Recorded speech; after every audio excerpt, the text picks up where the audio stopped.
Good afternoon. Welcome to the Midday Mull for Tuesday, the 28th of January. With McShane, we reach the end of Matthew's Gospel with chapter 28, the resurrection of Jesus and his appearance to the disciples. And then the chapter ends with him appearing to the disciples in Galilee.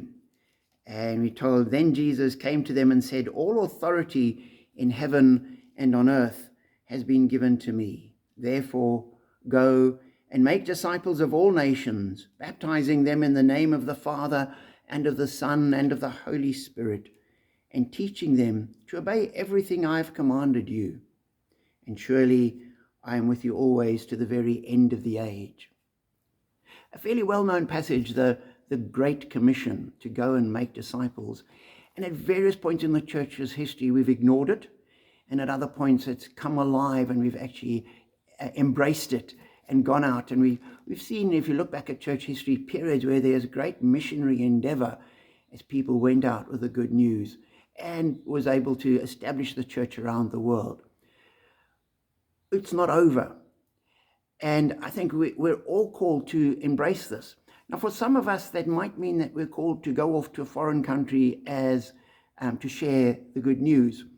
For some of us, it'll mean that, well, let's just give financial support to missionaries, because without the financial support, they can't do it. So they need the financial support to get out with the gospel.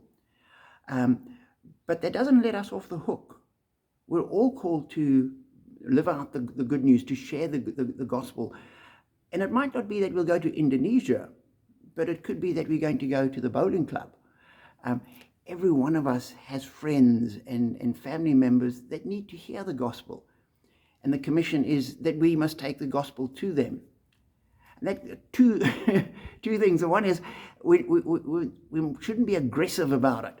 There's a wonderful Peanuts cartoon where they're talking about evangelism, and Lucy said, no, she just beat the kid at school over the head with a lunchbox till he agreed with her. We're not called to do that. That doesn't convert anybody. But we do need to go out living out the gospel. And as Paul says, be prepared to share the source of our hope. That we live out, we don't have to be too vociferous and too in your face with it, but ready to share. And we also, as we do that, recognize we don't need to be specially equipped. There's no special course we need to do. And sometimes people think, oh, I can't do it because I don't know what I'm supposed to do. We just say, God, help us. Because Jesus says, I will be with you always. And he starts off, all authority has been given to me, therefore go. And so we rely on Christ. We say, Jesus, as we go into these situations, let your Spirit work in us, that you will give us the words and the ability to spread the good news in our communities. It is a challenge and a privilege to do that. Be blessed.